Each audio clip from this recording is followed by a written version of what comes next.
낚시꾼들과 등산객들은 지금 아직도 싸우고 있다고 합니다. 등산객들은 낚시꾼들을 보면서 왜 그 허구한 날 그 물가에 쭈그리고 앉아서 발을 퉁퉁 부러뜨도록 물에 담그고 그저 낚이지도 않는 물고기 잡겠다고 저렇게 막대기 들이대고 있느냐 하면서 그 모습을 보고 혀를 끌끌 찬다고 합니다. 그러면 여기에 대해 등산객들도 지지 않고 저 사람 참 할 일도 없는 사람들이다. 어차피 올라갔다 또 다시 내려올 거. 왜 뭐라고 저렇게 낑낑대고 산에 올라갔다 내려왔다 하느냐 하면서 참 할 일도 없는 사람들이라고 이렇게 그들을 보고 또 이제 조소한다고 합니다. 서로 다른 사람 입장 생각을 하지 않고 자기 생각, 자기 주관으로만 모든 걸 받아들이다 보면 서로 이처럼 비난과 비판으로 때로는 원수가 되는 경우가 많이 있습니다.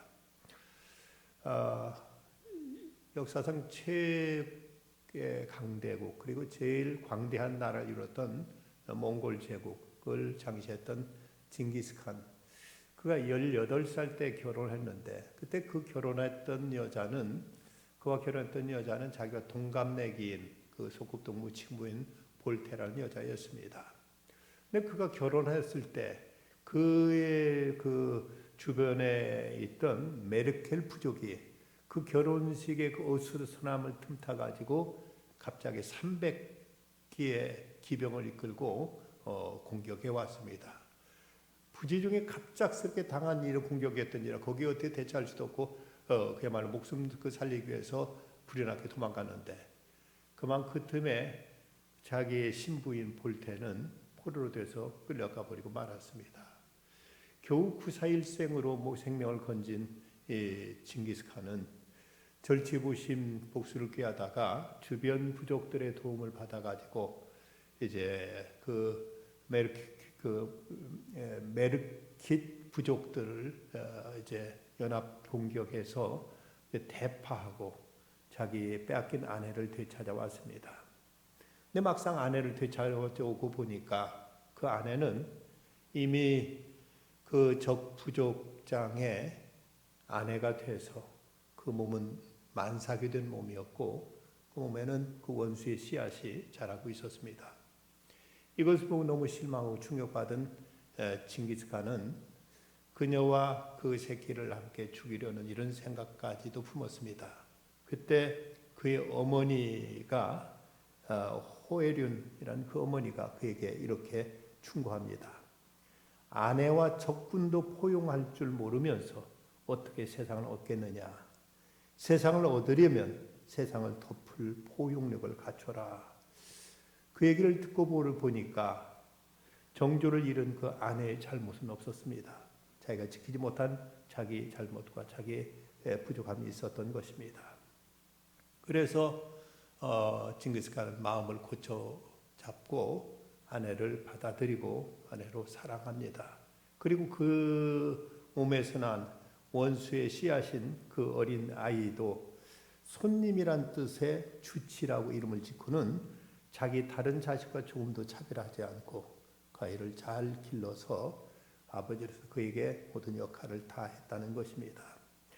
이때 징기스칸은 이름도 쓸 줄 몰랐지만 남의 말에 귀를 기울일 줄 알았고 어머니의 충고를 받아들이므로 그는 세계 최강대를 이루는 이런 위대한 지도자가 될 수 있었습니다. 그때 그는 말하기를 적은 내 안에 있다. 나를 극복함으로 나는 징기스칸이 되었다는 이런 말을 하겠다고 전해지고 있습니다. 사람 무엇을 생각하느냐에 따라서 그 생각한 대로 그의 모든 삶이 운명이 결정되어지기 마련입니다. 과연 우리가 하루 종일 무엇을 마음에 품고 어떤 것을 꿈꾸고 어떤 것을 우리가 희망하며 살아가고 있는가? 사울과 다윗을 비교해 보면 사울은 늘 그의 마음속에는 다윗에 대한 복수심, 그에 대한 시기심, 그에 대한 질투심으로 자기 자신을 파괴시켜 갔습니다. 그래서 한시도 편할 날이 없었고 다윗의 이름이 점점 이제 사람들에게 널리 알려지고 그의 명성이 높아지자 그에 대한 미움과 복수심으로 가득 차서 그 때문에 그는 이제 마귀에게 마음이 완전히 빼앗겨서 미치광이로 그는 돌변하게 됩니다. 하지만 다윗은 그렇게 사울한테 쫓기면서도 그의 마음속에는 하나님의 말씀을 묵상했고 그 말씀을 통해서 위로를 얻었고 희망을 얻었고 그 말씀을 통해서 갈 길을 지도받음으로 그는 대이스라엘의 이제 통일왕국의 군왕이 될 수 있었던 것입니다. 중국의 유명한 그 부흥사요, 그 성경 교사의 전도자인 그 월치만 리가 나이 20살 때 그는 불치의 병으로 사망 선고를 받게 됩니다. 죽음의 그림자가 어른거렸을 때 그는 하나님께 결사적으로 기도를 드렸습니다. 며칠 동안 간절히 하나님께 기도하던 중에 그는 그 환상을 보게 됩니다. 환상 중에 자기가 양쯔강을 배를 타고 이늘져서 올라가고 있는데 그때 커다란 바위가 그 배를 가로막고 이제 더 이상 나가지 못하게 됩니다. 어쩌면 좋을까 하고 그가 아주 난감해하고 있는데 그때 하나님의 음성이 들려옵니다. 내가 어떻게 해주면 좋겠느냐? 저 바위를 없애주랴 아니면 이 강물의 수위를 높여서 무사히 이곳을 지나가게 해주랴. 이때 그 워치만이는 가만히 생각해 보니까 물만 불어서 이 바위를 넘을 수 있다면 굳이 저 바위가 문제될 수 없다는 사실을 깨닫고 하나님 저 바위를 없애주시기보다 이 물을 수위를 높여주셔서 배가 무사히 통과할 수 있게 해주십시오라고 이렇게 기도했습니다. 그랬더니 물이 불어서 배가 무사히 그곳을 이제 지날 수 있게 되었다고 합니다. 이 환상 이후로 워치만이는 그 병에서 나았고 그리고 하나님의 위대한 일꾼으로 중국사에 큰 영향을 끼치는 위대한 종으로 그가 하나님 앞에 쓰임 받게 되었다는 이런 이제 간증이 있습니다. 우리에게 때로 이런저런 문제될 때가 있습니다. 여러 가지 내게 붙여 있는 난관, 아니면 나를 그토록 괴롭히고 있는 원수, 내게 그토록 이제 많이 힘들게 하고 우리를 지치게 하는 여러 가지 많은 숙제들이 우리에게 큰 괴로움과 고통을 가져다주고 우리를 절망에 빠뜨릴 때가 있습니다. 하지만 그 문제가 아니라 우리에게 이럴 때도 넘치는 하나님의 은혜만 부어지면 어떤 어려움도 어떤 난관도 넉넉히 이겨나갈 수 있다는 사실을 우리는 알아야 될 것입니다.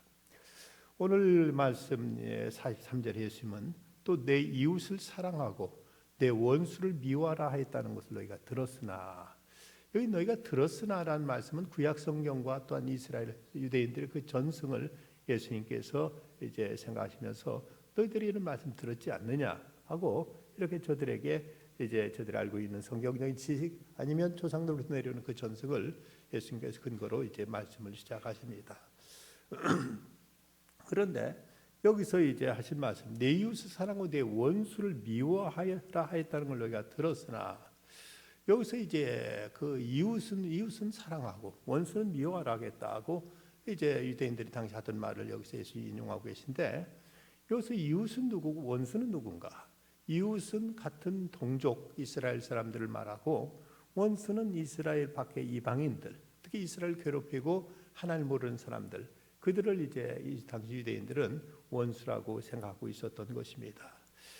이스라엘 사람들은 수천 년간 나라 없이 이제 그 이방인들의 지배를 받고 살아왔었기 때문에 그 이방인들과 관계가 늘 이제 항상 그들에게 가장 큰 이제 난제였고, 어떻게 이제 이방인들을 이겨내고 그들을 물리치고 그들의 그 공격과 억압으로부터 자유하고 자기들을 지켜낼 수 있느냐 하는 것이 그들의 숙제였습니다.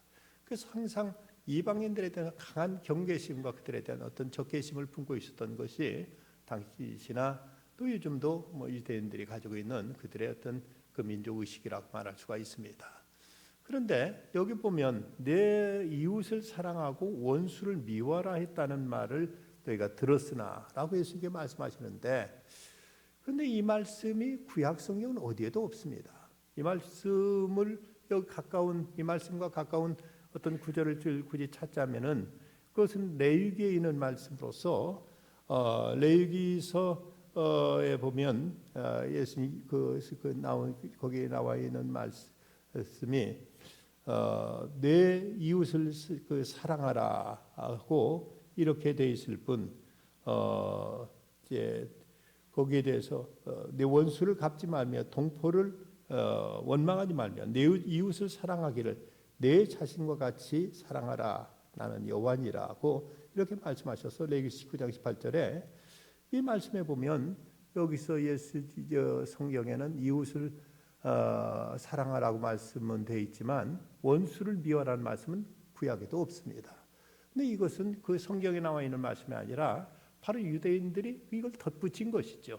그들은 그 성경에는 이제 내 이웃을 사랑하라고만 되어 있는 것을 거기다 이제 원수는 미워하라는 말까지 붙여가지고 원수는 당연히 미워할 수 있고 미워해야 된다는 이런 논리로 이제 저들은 그 이제 사람들에게 이렇게 가르쳤고 이렇게 전해 내려왔던 이 저들의 그 전승을 예수님께서 지금 이제 지적하시면서 예수님께서 말씀하고 있습니다. 여느 이스라엘 어머니가 어린 아이를 데리고 두 젊은이의 시신 앞에 놓고 울고 있길래 아니 왜 그러십니까 하고 지나가서 물었습니다. 어쩐 일입니까 했더니 어머니가 하는 말이 두 아들이 나를 위해서 싸우다가 죽어서 이렇게 이제 장례를 지내려고 한다고 말하더랍니다. 그러자 이제 지나가던 그 나그네가 그래도 위로한답시고 그래도 작은 아들이라도 어린 아이들이라도 남아 있으니까 얘가 커서 가문을 잘 이었으면 좋겠습니다라고 말하자 아닙니다. 이 아이들 키워서 전쟁터에 내보낼 겁니다라고 이렇게 말하더라는 것이죠.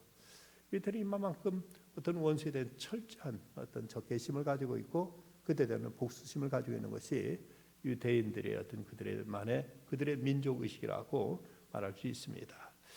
오늘 말씀에서 예수님이 먼저 너희 원수를 사랑하라고 이렇게 말씀하고 있습니다. 또 내 이웃을 사랑하고 내 원수를 미워하라 했다는 걸 너희가 들었으나 나는 너희에게 이르노니 너희 원수를 사랑하며 너희를 박해하는 자를 위해 기도하라고 이렇게 말씀하고 있습니다. 여기 원수를 미워하라는 말씀은 저들이 붙인 말씀이고 예수님 오히려 이제 너희는 너희 원수를 사랑하며 너희 박해하는 자를 위하여 기도하라고 예수님이 이렇게 말씀하고 있습니다. 이 말씀과 레위기 19장 8절을 비교해 보면 다른 점은 우선 구약에서 강조된 내 몸과 같이라는 부분이 본문에는 없는 대신 구약에 없는 내 원수를 사랑하는 말씀으로 덧붙여 있습니다. 그렇다면 내 원수를 사랑하고 내 원수를 미워하라 했다는 걸 우리가 들었으나 하는 말씀은 구약에 없는 이스라엘 백성들이 그들이 이제 붙여서 이것을 이제 변형시킨 말씀이라는 것을 우리는 알 수가 있습니다. 저들에게 있어서 원수는 무엇은 하나님을 알지 못하는 사람들을 저들은 원수라고 생각했습니다. 하나님을 섬기지 않은 사람들, 그들과 가까이 하다 보면 자칫 저들의 하나님께 대한 신앙마저도 이룰 수 있기 때문에 여기에 대해서 그들은 강한 경계심을 가지고 있었던 것입니다. 이런 내용도 신약에서 우리가 찾아볼 수 있는데 요한 2서 1장 10절에 보면 그런 말씀이 있습니다. 누구든지 이 교훈을 가지지 않고 너에게 나가거든 그를 집에 들이지도 말고 인사도 하지 말라는 말씀이 나옵니다. 그를 이제 집에 들이지 말고 인사도 하지 말라. 어떻게 이럴 수 있을까라고 너무 지나친 이런 어떤 사람들에 대한 경계심이 아니냐고 생각할 수 있을지 모르지만 어떤 점에서 우리가 말씀을 실제로 받아들여야 될 경우가 많이 있습니다. 간혹 집에 찾아오는 사람들 중에서 성경 공부합시다 뭐 하면서 이렇게 파고드는 신천지라든지 또 이제 여호와증이라든지 통일교라든지 이런 이단들 그들이 와서 이런 얘기할 때 성경 공부한다면 뭐 좋은 것 아니까 뭐 성경이 똑같은 성경 아닌가 하고 이렇게 이제 생각하고 문을 열어주면 자칫 그들에게 영혼이 노략될 수 있는 위험이 있습니다. 이런 일에 대해서 우리가 경계할 것은 반드시 경계해야 되지 우리가 그저 어떤 포용적인 생각으로 무조건 저들을 받아들이고 저들과 이제 가까이 하다 보면 자칫 그들로부터 악한 영향을 받을 수 있기 때문에 이런 것에 대해서는 우리가 마땅히 또 경계할 것은 경계를 해야만 될 것입니다. 예수님은 내 원수 사랑하라고 하셨는데 우리가 이것은 너무 우리 기준, 우리의 어떤 현실과 너무 동떨어진 말씀이 아니냐. 이건 너무나 차원 높은 말씀이기 때문에 이걸 우리가 실제적으로 현실 속에서는 지킬 수 없는 말씀이 아니냐 하는 이런 생각을 갖는 분들이 많이 있을 겁니다. 여러분들 어떻게 생각하십니까? 나도 지금 예수님이 내 원수를 사랑하는 말씀, 이 말씀이 그렇게 공감이 가고 실감이 느껴지면서 그래야지 하는 생각이 드시는지 이건 그냥 하나님 말씀이고 그저 믿음이 아주 좋은 사람들이나 예수님이나 지킬 수 있는 말씀이지 우리와는 나와는 상관이 없다고 이렇게 생각하고 계시지는 않습니까? 근데 가만히 생각해 보면 로마서시에 있는 말씀 5장 10절에 보면 곧 우리가 원수 되었을 때 그 아들의 죽으심으로 말미암아 하나님으로 더불어 화목하게 되었다고 이렇게 말씀하고 있습니다. 우리가 이미 하나님의 원수였었다는 거죠. 그런데 하나님께서 그때 우리를 위해서 예수 그리스도를 십자가에 못 박게 하심으로 우리를 죄를 대속하시고 우리를 구원해 주셨습니다.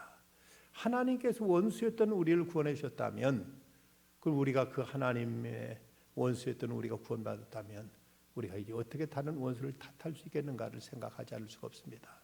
이뿐만 아니라 우리가 예수 믿고 구원받아 하나님의 자녀가 되었다는 이 입장에도 우리는 때로 하나님의 원수짓 할 때가 얼마나 많은지 모릅니다.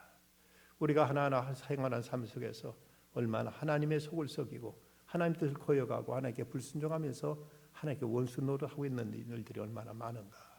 이걸 생각한다면, 우리가 저 사람은 원수이기 때문에 도저히 사랑할 수 없다고 얘기한다면, 그러면 하나님 앞에 지금 나는 원수짓 하고 있는 짓은 없는가를 우리가 돌아봐야만 됩니다.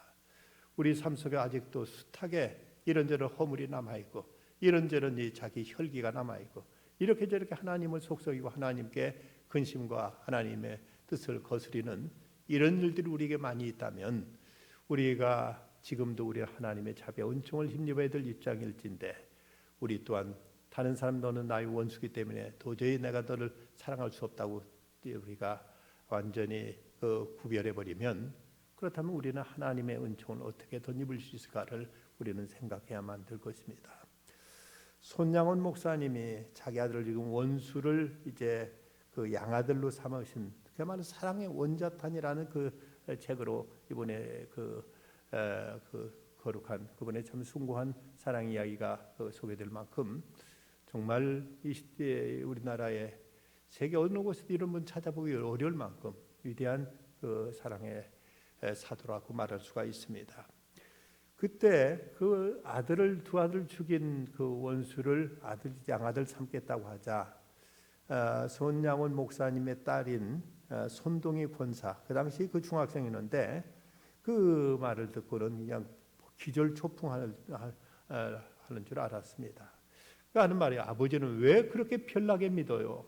그 사람이 이제 내 오빠가 된다는 게 말이나 됩니까? 전 도저히 받아들일 수 없어요라고 울면서 아버지 앞에 항의를 했습니다. 이때 그 손양원 목사님이 그 딸을 설득하면서 이런 말씀했다고 합니다. 내가 일제시대 5년간이나 가족 고생시켜가며 감옥을 견딘 것도 우상 숭배하지 말라는 주님의 계명을 어기지 않으려고 했던 일이었단다. 동이야, 제1계명과 제2계명 하나의 말씀이라면 원수를 사랑하는 말씀도 똑같이 하나님 명령인데, 어느 것은 순종하면서 어느 것은 순종하지 않는다면 그보다 더 큰 모순이 어디 있겠느냐. 원수를 사랑하는 말씀에 순종하지 않으면 과거 5년 동안 감옥 생활하는 건 모두 다 헛수고요, 너희를 고생시킨 것도 다 헛고생이 되는 것이니 난 여기서 넘어질 수밖에 없구나. 두 오빠는 천국 갔으나 그를 죽인 자는 지옥 가기가 분명한데, 전도하는 목사로서 그 사람이 지옥 가는 거 어떻게 보고 있으란 말이냐 하면서 이 아들을, 자기 아들을 죽인 그 청년을 용서하고 사랑으로 품고 양자 삼았습니다. 이뿐만 아니라 손양원 목사님은 6.25 이제 한국전쟁이 일어나자 납병 환자들 돌보느라고 공산당 군들이 쳐들어와도 피하지 않고 지키다가 그들에게 잡혀서 끝내 순교를 당하고 말았습니다. 이제 이런 모습 보면 이건 하나님이나 하실 수 있는 일이 어찌 인간이 할 수 있느냐고 생각하는, 이것은 자기 변명에 불과한 것입니다. 다음 두 번째, 하늘에 계신 너희 아버지 온전하심과 너희도 온전하라고 말씀하십니다. 하나님의 온전하신 모습이 어떤 모습일까? 여기 대 45절 말씀 보면, 하나님이 그 해를 악인과 선인에게 비추게 하시며 비를 의로운 자와 불의한 자에게 내리심이라고 말씀하십니다. 하나님은 세리 같은 우리를 사랑하시고, 하나님은 또 이방인과 같은 자들에게 이제 우리도 이방인이었지만 우리를 당신의 자녀 삼으셔서 우리로 하여금 하나님의 자녀, 하나님의 백성으로 이렇게 삼아 주셨습니다. 사람들은 어떤 사랑의 대상의 어떤 조건을 따지고 그들의 어떤 자격을 논하지만, 하나님이 우리에게 자격과 조건을 따지셨다면 우리 가운데 과연 누가 하나님의 자비와 그 사랑을 덧입을 수 있는 사람이 있겠는가? 우리 모두 다 자격 미달들이요 형편없는 이방인들이었는데 하나님께서 온전하신 사랑으로 우리를 받아주신 것 때문에 우리가 이렇게 하나님의 자녀 되었다면 우리 또한 이렇게 하나님의 온전하심과 같이 이런 온전한 마음으로 주님의 사랑을 우리가 나타낼 수 있어야 된다는 것입니다. 사람들의 사랑은 모두가 다 조건적입니다. 저 사람이 뭐 잘생겼으니까, 저 사람이 또 이제 돈이 많으니까, 저 높은 지위에 있으니까 이런저런 어떤 조건을 따져서 사랑하지만 하나님은 아무런 자격도 조건도 없는 우리들을 사랑해 주셨고 우리를 용서하셔서 하나님의 자녀를 삼아 주신 것입니다. 옛날 터키 사람들이 아르메니아인들을 많이 학살했었습니다. 어느 해도 이제 그 터키 군인들에게 쫓기던 한 아르메니아인 한 그 온유가 이제 청실 도망가다 그만 한 그 터키 병사의 앞에 부딪히고 말았습니다. 그러자 그때 그 오빠가 자기 누이 동생은 타물로 배신시키고 그 터키군과 맞서다가 끝내 터키군에 의해서 살해되고 말았습니다. 여동생은 다행히 거기서 피해가지고는 나중에 그가 이제 간호사가 돼가지고 간호사가 되어서 이제 환자들을 돌보고 있는데 어느 날 그 어떤 중환자 하나가 병원에 실려왔는데 보니까 자기에게 맡겨진 환자를 유심 보니까 그때 자기 오빠를 죽인 바로 그 병사들라는 것입니다. 너무 큰 충격으로 그 병사를 치료해주지 않고 그대로 죽게 해버릴까 하는 생각이 들었는데 그때 그 예수님의 그 기도하는 음성이 들려왔습니다. 아버지여 저희 죄를 용서해 주시옵소서. 자기 하는 것을 알지 못함입니다 하는 십자가상에 들으신 예수님의 기도의 모습이 그날 보이면서 귀청에 들려왔습니다. 그 주님의 기도의 음성이 마음에 들려오자 이 간호사는 자기의 그 분노심과 적개심을 그대로 억누르고 그 환자를 정성껏 간호해 주었습니다. 그래서 죽음 위기에서 그 환자가 살아나게 되었을 때 나중에서 그건 이제 그의 건강이 회복되자 이 간호사 그에게 말했다고 합니다. 내가 그 실은 당신이 어느 때 죽였던 그 사람이 바로 내 오빠입니다라고 자기 신분을 털어놨습니다. 그러자 이제 그 죽음에 살아난 터키 병사가 깜짝 놀라면서 아니 그런데 어떻게 나를 이 죽음의 위기에서 날 다 살려낼 수 있었습니까? 하고 이렇게 물었습니다. 이때 간호사가 한 말은 그리스도의 음성을 듣고 당신을 용서할 수밖에 없었습니다 하고 말하더랍니다. 그러자 그 말을 듣고 이 터키군 병사가 하는 말이 그것이 그리스도의 신자라면 나도 그리스도의 신자가 되겠습니다 라고 말하고 그 뒤로 독실한 그리스도인이 되었다고 합니다. 우리가 인간의 생각과 인간의 의지로서는 불가능하지만 주님께서 성령을 우리에게 길어 부어주시면 그리고 하나님의 사랑을 우리에게 부어주실 때 우리도 하나님의 온전하심 같이 이 온전함에 이르게 될 줄 믿습니다. 그러면 우리가 어떻게 원수를 사랑할 수 있고 하나님과 같이 온전할 수 있을까? 과연 우리가 하나님 앞에 온전해질 수 있는 길은 무엇인가? 이것은 이제 인간의 의지와 인간의 본성으로서는 것은 도저히 불가능한 일입니다. 오직 하나님의 은혜로만 이것이 가능한 일일진데 이를 위해서는 인간적인 어떤 본능적인 충동을 우리는 따르지 말아야 될 것입니다. 예수님은 그 앞에 있는 38절 39절에서 눈은 눈으로 이는 이로 갚으라 했다는 걸 너희가 들었으나 나는 너희에게 이르노니 악한 자를 대적하지 말라고 말씀하셨습니다. 사람들의 그 일반적인 감정은 상대방이 내 눈을 다치게 하면 나도 똑같이 상대방의 눈을 다치게 하고 상대방이 내 이를 부러뜨렸으면 나도 그 상대방의 이를 부러뜨리고자 하는 것이 사람들의 이제 본능인데 그러나 예수님은 우리에게 이런 본능적인 충동에 움직이지 말라고 이렇게 말씀하시는 것입니다. 그 반응이란 말이 그 응답이란 말인데 이것은 같은 말이 아닙니다. 비슷한 말이긴 합니다만은 같은 말이 아닙니다. 반응이란 말은 영어로 리액션이라고 해서 어떤 자극에 대해서 그야말로 기계적으로 반동하는 것을 이제 반응, 리액션이라고 말한다면 응답이란 말은 리스판스라고 해서 이것을 인격적으로 거기에 대해서 반응하는 것, 인격적으로 거기에 대해서 어떤 대답하는 것, 이것을 response라고 해서 이것을 이제 응답이라고 이렇게 표현하게 됩니다. 우리가 어떤 자극이 주어졌을 때 내가 반응하는가, 응답하는가, 생각하던 것 없이 흥분해가지고 금방 거기에 대처한다면 이건 하나의 동물처럼 반응에 지나지 않죠. 하지만 인간의 인격자의 신앙이라면 여기에 대해서 신앙적으로, 인격적으로 응답할 줄 알아야만 됩니다. 어떤 사람이 항상 원수에 대해서 좋은 말만 하는 에이브럼 링컨에 대해서 불만을 가지고 원수는 없애버려야 하지 않습니까? 라고 이렇게 말하자 링컨이 웃으면서 옳습니다. 없애야 하고 말고요. 저도 바로 그렇게 생각합니다. 그래서 저는 원수를 친구로 만들어서 원수를 없애버리지요. 라고 이렇게 말하더랍니다. 원수를 없앤다는 전제는 같은데 어떤 사람 원수를 죽이든지 원수를 이제 완전히 납작고 그걸 무너뜨려서 없앤 것만 생각했지만 에이브럼 링컨은 원수를 오히려 친구 삼아서 내게 원수가 없어지게 하겠다고 이렇게 대답했던 것입니다. 중국의 그 지도자 등소평이 미국과 수교하면서 그가 국교 정상화하면서 그런 부탁을 미국 측에 했다고 합니다. 해마다 5,000명씩 중국의 유능한 젊은이들을 미국에서 받아주십시오. 미국이 그 조건에 허락해서 이제는 20만 명이 넘는 중국인들이 미국에 가서 세계 최고 수준의 박사급 이상 전문 인력이 돼서 중국에 들어와서 중국을 이렇게 발전시키게 되었던 것입니다. 미국과 중국이 한국 전쟁을 통해서 싸웠던 사이인데 이 등소평은 여기에 대해서 어떤 미국에 대해서 원수라는 이런 개념을 생각지 않고 어떤 것이 중국을 위해 실리인가를 생각해서 그는 국교를 정상하면서 우리 중국의 젊은이들을 공부시키게 달라고 이렇게 부탁했습니다. 그런가 하면 또 월남 전쟁 때 미국과 그 베트남이 그렇게 싸웠는데 베트남의 지도자 호치민은 그 대미 항전 중에도 그 용감한 젊은이들에게는 총을 들고 나가 싸우라고 하면서 그러면서도 머리 좋은 젊은이들은 유학을 원수의 나라 미국으로 보냈다고 합니다.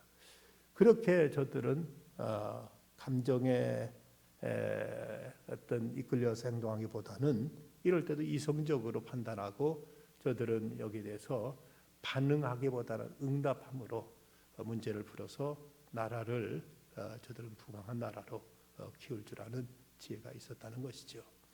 우리에게도 어떤 동물적인 이런 반응이 아니라 우리는 신앙적이고 인격적인 이런 응답할 줄 아는 이런 지혜가 있어야 되겠습니다. 두 번째는 우리는 순종해야 됩니다. 결국 우리들의 감정은 우리로 하여금 쉽게 원수를 용서하거나 사랑할 마음을 갖게 하지 않습니다. 이럴 때 내 의사가 어떠냐, 내 생각이 어떠냐를 물어야 될 것이 아니라 주님이 뭐라고 말씀하시는가를 우리는 생각하고 거기에 순종해야 될 책임이 우리에게 있지, 내 의견은 뭐냐, 너는 어떻게 했으면 좋으냐 하는 것을 자신에게 물어야 될 일이 아니라는 사실입니다. 하나님께서 우리에게 이렇게 명하셨다면 주님 말씀에 우리가 집중하고 그 말씀을 우리가 순종할 때만 우리는 주님의 그 말씀이 살아있는 말씀, 이 말씀에 얼마나 우리에게 놀라운 능력과 또 역사를 일으키는가를 우리는 경험하게 될 것입니다. 스페인의 필립 2세는 아주 지독하게 종교 개혁을 하는 시대에 그 종교에 가담한 그 신교도들을 무자비하게 탄압했던 이제 지도자였습니다. 그때 수많은 그 이제 신교도들 그리스도인들 곳곳 쫓겨다니면서 말할 수 없는 핍박을 당했는데 1517년 겨울 한 군인에게 쫓기던 그리스도인이 호수를 건너가게 됩니다. 날이 추워서인지 이제 호수물이 얼어서 그 호수 위로 막 뛰어서 달려나는데 그걸 보고 그 스페인 병사도 그를 잡아서 이제 끌고 가기 위해서 불이렇게 그 뒤를 쫓고 있었습니다. 그런데 이 앞에 도망가던 그리스도인은 신교도인은 거의 호수를 건너는데 뒤쫓아오던 그 이제 스페인 병사가 무장을 해서 몸이 무거웠던지 그만 얼음이 깨지는 바람에 호수물에 빠져 죽게 되었습니다. 허우적거리며 물에 빠져서 소리 지르자 이 모습을 보고 달아나던 그 그리스도인이 그 모습을 보더니 발걸음을 돌이켜서 가까이 다가가서 그를 살려주었습니다. 그를 이제 살려줄 때 그 목숨 건진 군인이 그 그리스도인에게 무언가 이런 질문하더랍니다. 당신은 왜 내게 이런 일을 했소? 근데 그 그리스도인이 대답한 말이 주님이 명령하셨기 때문입니다 라고 대답하더랍니다. 주님이 명하셨기 때문에 이랬습니다. 참으로 자기 목숨을 이제 빼앗으려고 쫓아왔던 스페인 병사였지만 그 순간에도 그런 주님의 말씀을 묵상했고 주님은 이 순간 내게 무엇을 말씀하시는가를 그는 생각하고 주님의 뜻에 따라서 자기를 죽이려고 했던 사람을 건져주는 이런 결단을 보일 수 있었던 것입니다. 내 감정과 기분이 아니라 주님이 무엇을 말씀하시는가에 귀 기울일 수 있어야 됩니다. 무엇보다 우리는 기도해야만 됩니다. 44절 나는 너에게 이르노니 너희 원수를 사랑하여 하며 너를 박해하는 자를 위해 기도하라고 말씀하십니다. 왜 기도해야 될까? 왜 기도라고 말씀하실까? 결코 이것이 우리들의 감정과 우리들의 기분으로 할 수 있는 일이 아니기 때문에 그렇습니다. 기도해야만 그럴 수 있는 힘도 능력도 얻게 되지 인간의 힘과 인간의 생각과 인간의 판단으로서는 도저히 불가능하기 때문에 주님은 우리에게 기도하라고 말씀하십니다. 우리가 그렇게 하나님께 기도하게 되면 원수에 대한 어떤 증오심과 거기에 대한 어떤 분노의 감정이 점점 그리스도의 사랑으로 이제 전이되면서 그러면서 주님께 어떻게 우리를 사랑하시는가를 깨닫게 되고 그럴 때 우리로 하여금 우리 마음이 이제 용서할 수 있는 마음으로 우리로 하여금 저를 이제 사랑할 수 있는 마음으로 우리 마음이 변화되고 이것이 이제 바꿔지게 되는 것입니다. 우리가 도저히 나는 그 용서할 수 없다. 난 그에 대해서는 도저히 그를 내가 받아줄 수 없다고 이런 생각이 들 때 한번 내 스스로 자신에게 한번 되물어 보시길 바랍니다. 내가 이 문제를 가지고 얼마나 주님께 진지하게 기도했는가. 그리고 그 하던 순간에 주님은 내게 뭐라고 말씀하시는가.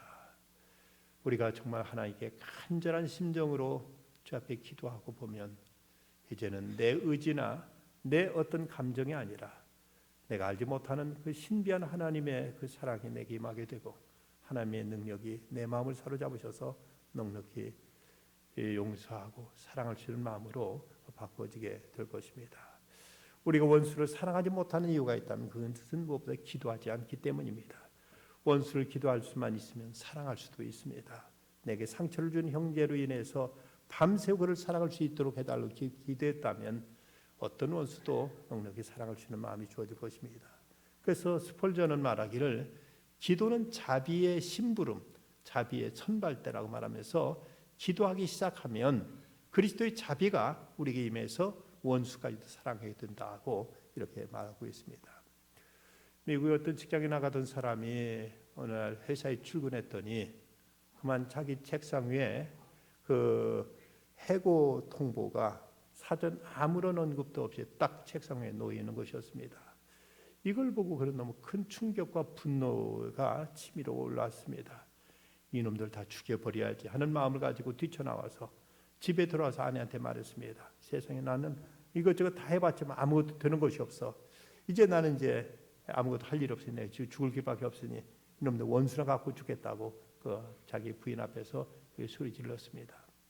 그때 부인이 그 말을 조용히 듣더니 남편이 하는 말이 여보 당신이 모든 걸 다 해봤다고 하시지만 그래도 해보지 않은 것이 하나 있잖아요. 뭘 내가 안 해봤단 말이오? 하고 이렇게 묻자 당신 그 일에 대해서 진지하게 하나님께 기도는 아직 안 하셨잖아요. 라고 이렇게 말하는 겁니다. 그 말 듣고 보니까 정말 자기가 지금까지 많은 실패를 거듭하고 많은 어려움이 있었는데 그때마다 진지하게 하나님께 기도한 적이 없었던 걸 깨닫고 그때부터 하나님께 간절히 진지하게 기도하기 시작했습니다. 이렇게 하나님께 기도하던 중에 자기 그 상사에 대한 원망과 적개심은 점점 사라지면서 하나님께 그에게 어떤 아이디어를 주셨습니다. 그 마음속에 떠오른 그 아이디어가 나도 이제 내가 내 사업을 내 일을 좀 시작해야 되겠다 하는 이런 생각이 들면서 자기 집을 담보 잡아서 은행에서 대출을 받아가지고 자그마한 건설회사를 차렸습니다. 그래서 그 건설회사가 이제 그런 대로 꾸려져가면서 곳곳을 다니면서 그 출장을 다니게 되었는데 근데 출장을 다닐 때만 한 가지 아쉬움은 그저 그 값비싼 호텔들은 모든 시설도 깨끗하고 참 좋은데, 그런데 비싸서 그런 데 가기가 이제 그 형편되질 않고, 그렇다고 또 이제 값싸구려 호텔을 가면은 지저분하고 더럽고 영 이제 그 마음에 들질 않았습니다. 이런 모습을 보면서 그가 문득 생각하는, 그럼 내가 차라리 호텔을 한번 시작하면 어떨까 하는 생각이 들었습니다. 그래서 그는 이제 자기가 호텔을 짓기 시작합니다. 호텔을 시작하면서 그는 깨끗하고 아주 편리하게 호텔을 지으면서도, 그러면서도 값이 비싸지 않은 이런 이제 아주 실용적인 이런 호텔업을 시작하게 됩니다. 그것이 성공을 거두게 돼서 이 호텔이 세계적인 호텔 체인인 할리데이 인이라는 이 호텔이 바로 캐먼스 월스를 통해서 이것이 시작된 것입니다.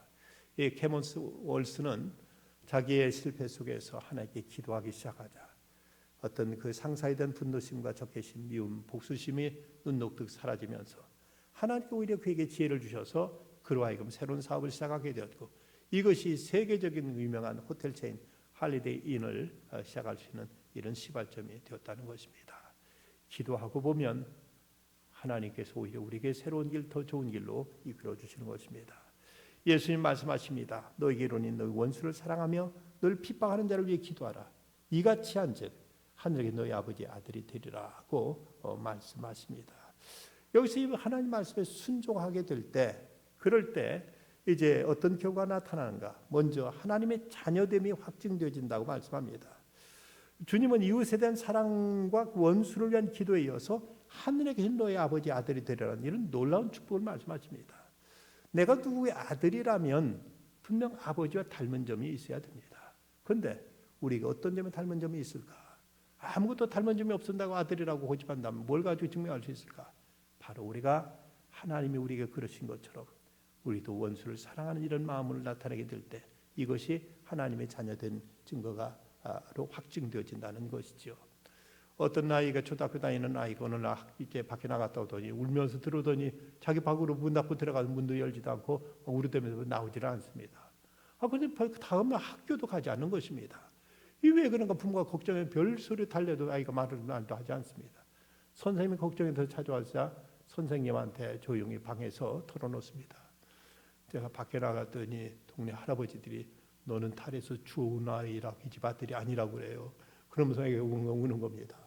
이 말을 듣고는 이제 선생님이 그게 아니라고 했지만 아이가 전면 믿지 않자 부모한테 물었습니다. 이 아이하고 그 아버지하고 뭐 닮은 데가 어디 있습니까? 하더니 이 아버지가 하는 얘기가 참 공교롭게 이 아들하고 나하고 등허리에 그 검은 점이 있는 거 닮은 거 안에 있다고.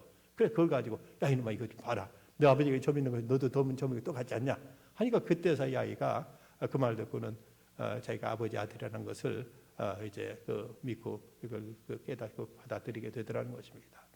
우리에게도 하나님을 닮은 모습이 있어야 된다면 원수를 사랑하는 모습에서 우리는 닮은 점이 있어야 되겠죠.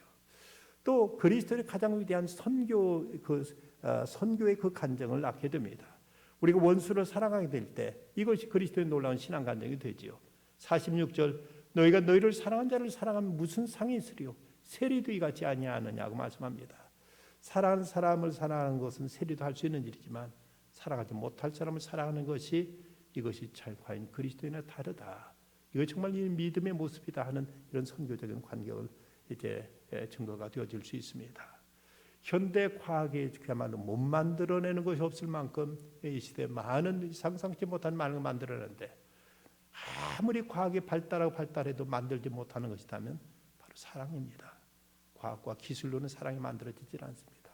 이건 오로지 하나님의 영으로 하나님의 사랑으로만 가능한 것이라면 바로 우리가 그리스도의 사랑을 가지고 이렇게 원수까지 사랑하게 될 때 여기에 놀라운 선교의 역사가 나타나게 될 것입니다. 또한 이 사랑은 내 인격을 완성시킵니다. 48절 그러므로 하늘에 계신 너희 아버지 온전하신 것 같이 너희도 온전하라고 말씀하십니다. 하나님께 대해서 많은 것을 말할 수 없지만 하나님은 본질적으로 사랑의 실제인데 우리도 이렇게 그리스도의 사랑으로 원수까지 사랑하게 될 때 이럴 때 우리는 온전한 신앙, 온전한 인격으로 바꿔지게 될 것입니다. 미움과 복수는 일시적으로 우리 마음에 통쾌함을 가져다 주고 마음에 속 시원함을 가져다 줄지 모르지만 그러나 이내 우리들의 마음은 더 큰 어떤 허무와 그리고 이웃과 단절로 인해서 더욱 황폐해져 버리게 되고 맙니다. 우리가 처음에 어렵지만 주의 말씀에 순종하여 우리가 사랑하기로 선택하고 보면 성령께 도와줄 것이고 하나님께서 힘주실 것이며 우리를 하여금 진정한 승리자로 우리를 든든히 세워줄 것입니다. 친히 십자가를 지심으로 본을 보여주신 그리스도를 바라보면서 우리도 주님의 사랑으로 원수까지도 사랑하는 중에 하나님의 자녀됨을 확증하고 아름다운 선교적인 간증을 남기고 온전한 성숙한 인격으로서의 그리스도의 모습을 드러낼 수 있는 우리가 다 될 수 있기를 간절히 기원합니다. 기도하십시다. 아버지 하나님, 주님은 저희들이 원수 되었을 때 저희를 사랑해 주셨고 저희를 구원해 주셨습니다. 그리고 주님은 저희에게 너희도 원수를 사랑하라고 말씀하십니다. 저희 힘과 의지로는 불가능하지만 주님 성령으로 함께 하시면 그리고 저희가 순종하기를 결심만 하면 이는 또한 가능한 줄 믿습니다. 주여 저희들을 감정에 내버려 두지 마시고 주의 은혜로 주의 사랑을 감싸 주셔서 그리스도의 사랑으로 모든 일을 품고 모든 일을 사랑으로 이겨낼 수 있는 저희들 되게 해주시옵소서. 11월 1일 이슬 임직 감사 예배를 축복해 주시고 또 이제 우리 수험생들 대학 입시를 앞두고 있는 저들에게 지혜와 명철과 담대함과 건강을 허락해 주시옵소서. 예수님의 이름으로 기도드리옵나이다. 아멘.